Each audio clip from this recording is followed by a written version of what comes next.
Hey, it's me, Ashley. This time I will be doing a review on a film called The Ambassador.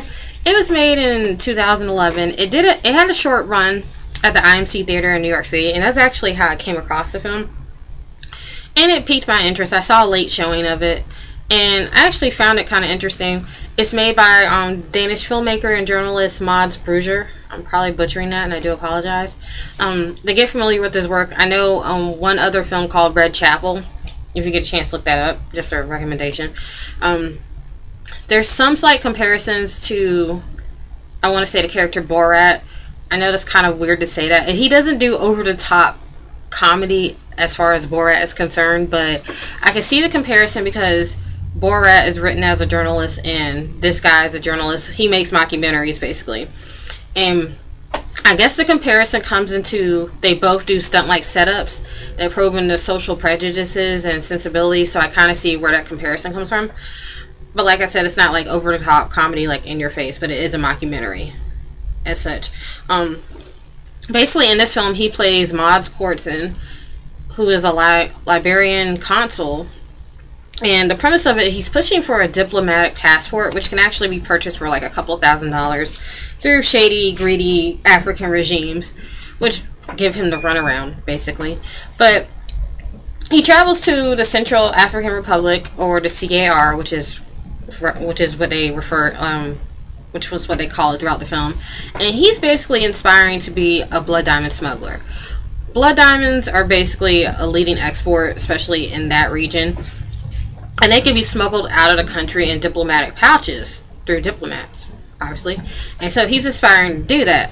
And the cool thing about this film, I thought it was kind of interesting that he decided to focus on the unsavory diplomats and kingpins doing this particular activity as opposed to other newsworthy things that are known in the media, especially in that region, like AIDS or child soldiers. So I'll give the guy points for being bold, but the downside of that is the film isn't really considered an expose. It kind of lacked a little bit of consistency with me, especially because he pushed the issue of widespread corruption, but he doesn't deliver as far as showing you the widespread corruption. It lacked exposure as far as exploitation within the country.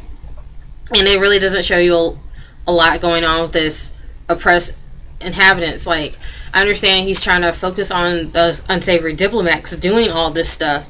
And he points out the fact that people are being oppressed, but he doesn't really go into too much detail about that. So, like I said, it kind of lacked consistency, like why I mentioned it, if you're not going to fully deliver.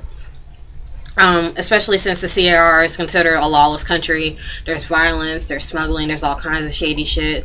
They even conduct like elections, but they're really not considered a democracy, so it's that kind of situation. So like I said, it kind of lacked consistency as far as that goes. The cinematography in this particular film was kind of grainy. Like I said, it's a mockumentary. I'm sorry, I'm playing with my hair. So it's a mockumentary.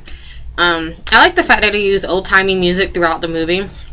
And kind of brought his own element within itself. I also like the fact that the main character was actually playing a character, and it's kind of weird that there was a slight connection with his wardrobe matching the music. Like, he was playing, like, I'm not gonna say like an old-fashioned diplomat, like, you know how we all have this picture of how men in power are supposed to dress. Like, he had a lot of crisp suits and he had the riding boots, and just, it was interesting to see him play into that kind of character, and I thought that was kind of interesting. So, however, the thing about him, he had limited control over the narrative as far as the story went, especially with a lot of the chaos that was going on around him. He seemed kind of pallid and lifeless in comparison to everything that was going on.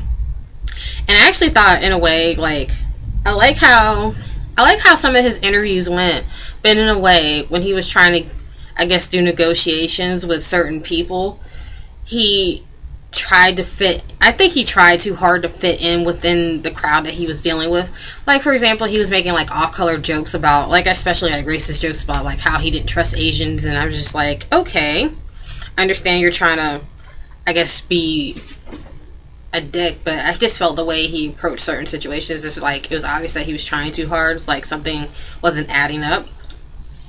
And he also seemed a little bit indifferent as far as human life was concerned. Like, I don't want to go into too much detail. I don't want to give the film away. But, for example, he's interviewing a particular person that used to work very close to, like, a certain elected official. And let's just say shortly after he interviewed this particular person, the person was assassinated. And just when he found out the news, he just seemed very indifferent. I wasn't trying to see if he was going to act scared or, shocked. It's just he seemed very indifferent. And I don't know if that's just a switch that happens with, his line of work or something that you deal with. It's just he seemed kind of emotionless to me. And it was kind of strange that that he would act so indifferent, and he was always constantly putting himself in danger too. So, like I said, it's just certain things weren't adding up for me. I guess overall, I'm not saying it's a bad film, because it actually, like I said, it piqued my interest. It's just, it kind of seemed kind of strained. Like, the overall tone of the film seemed a little strained to me. It lacked a little bit of context. The overall message, to me, is kind of confusing. Like I said, he's pushing for this diplomatic passport the whole time, and they're giving him the runaround. So the message throughout the film is kind of confusing, because let's just say, okay, he gets what he wants. He eventually gets the passport, but the message is basically saying you can buy anything, but just be prepared to be ripped off. And I guess in a way that's like a life lesson that anybody can learn, but it's just, I don't know if that's the right message that he was trying to portray throughout this film. So like I said, in the end, he gets his diplomatic passport, but even the ending was kind of okay, because it didn't have like a big finish. I don't know if it was supposed to have a big finish, but it just kind of threw me off, because everything that happened throughout the film, like all this crazy stuff, like people getting assassinated, he's putting himself in dangerous situations, and just the ending was just kind of wah kind of. So like I said, I guess I would recommend the film. I'm not 100% sure if it's going to be released, like when it's going to be released on DVD.